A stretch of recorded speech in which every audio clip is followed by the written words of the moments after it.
Welcome to Echoes from the Heart, the weekly homily podcast from Immaculate Heart of Mary Parish in Wayne, New Jersey.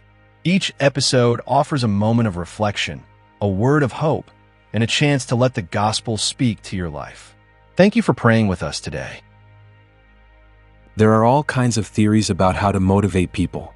Los Angeles Dodgers pitcher Don Sutton hadn't won a game in 8 weeks.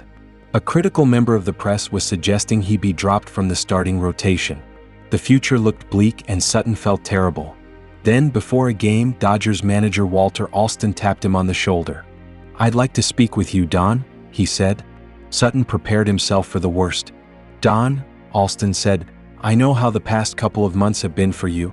Everyone's wondering whether we can make it to the playoffs. You know there's a lot of pressure. I've had to make a decision." Sutton had visions of being taken off the mound. Then Alston continued, "If the Dodgers are going to win this year, they're going to win with Don Sutton pitching. Come what may, you're staying in the starting job."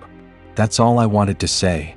Sutton's losing streak lasted 2 more weeks, but because of his manager's encouragement, he carried himself differently. Something in him began to turn. He found himself pitching the best ball of his career.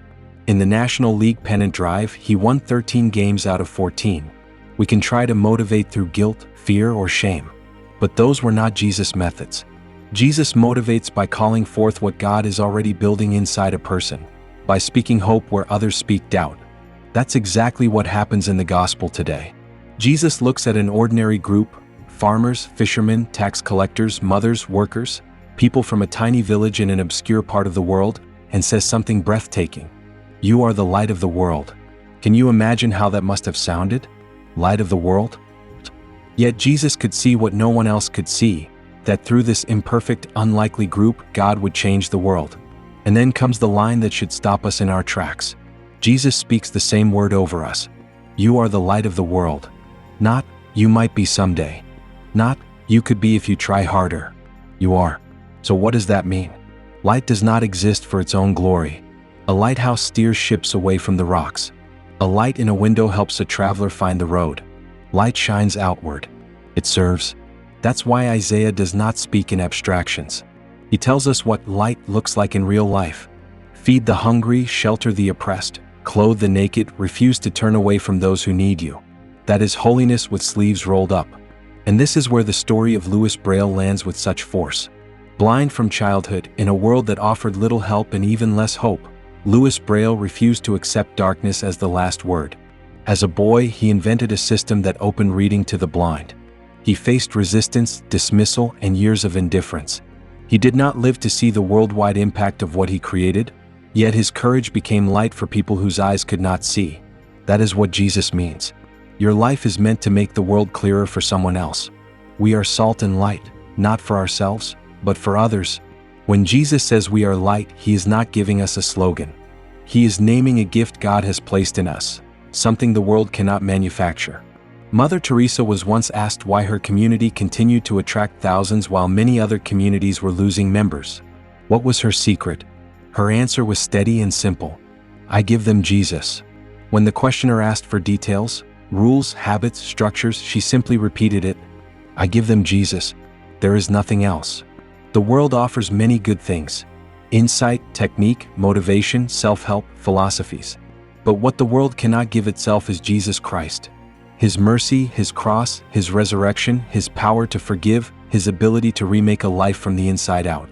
So if someone asks what is distinctive about Christianity, you do not need to be clever. You can be clear: we give them Jesus. This is the final piece, and it keeps us humble and strong. A lamp shines, but it does not create its own electricity. It receives power and then gives light. St. Paul says he did not come with lofty words, but with Christ crucified, so that faith would rest not on human wisdom but on the power of God. That means our light is not ego light. It is not, "Look at me." It is reflected light, the light of Christ in a human life. Eric Butterworth once told about a sociology class that studied 200 boys growing up in the Baltimore slums. The students wrote predictions about each boy's future. Almost every report said the same thing: he hasn't got a chance. Years later, another professor had students follow up. To everyone's surprise, many of those boys had grown into stable, productive adults, some in demanding professions and leadership roles. The professor asked them what made the difference. Again and again the answer was the same: there was a teacher. When he found her, elderly but still bright, he asked what method she used to pull those boys out of the shadow of poverty and low expectations. She smiled and said simply, "I love those boys."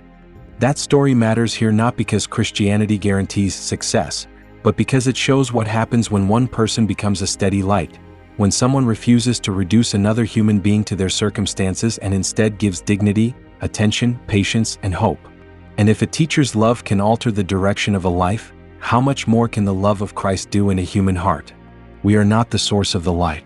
We reflect the one who has loved us first.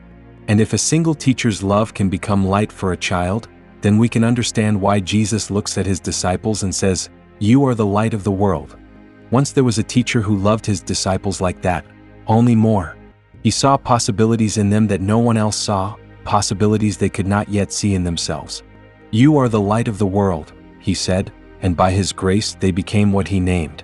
The love they received from him they passed on. The light they received from him they carried into homes, into prisons, into marketplaces, into foreign cities, into suffering, until there was no corner of the world untouched by the glow of Christ. Sometimes persecution made it only a flicker.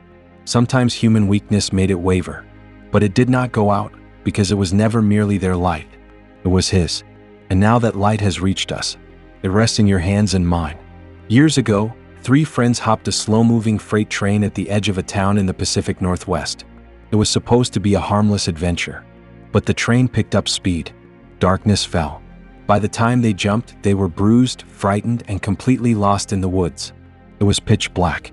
Then one of them saw a faint glow in the distance. They started walking toward it. Step by step, the light grew stronger. It became bright enough to guide their feet.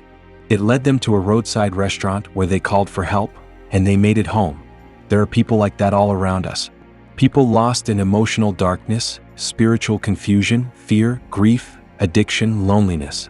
Some are sitting near us at Massachusetts. Some live in our homes. Some work beside us. They may not say it out loud, but they are searching for a light, any light, that can guide them towards safety, truth, and peace. So the gospel asks us a simple, piercing question. Is your light visible enough for someone else to find their way? Not because you are perfect, but because you stay close to Christ, because you refuse to hide mercy under a basket, because you choose this week to be salt that still has flavor and light that refuses to be covered. You and I are the light of the world. May our lives help someone see the road home. Thank you for listening to Echoes from Heart. May the word you have heard continue to echo in your heart throughout the week. For Mass times, parish life, and upcoming events at Immaculate Heart of Mary Parish, please visit ihmwaynewjersey.org. May God bless you and keep you in his peace.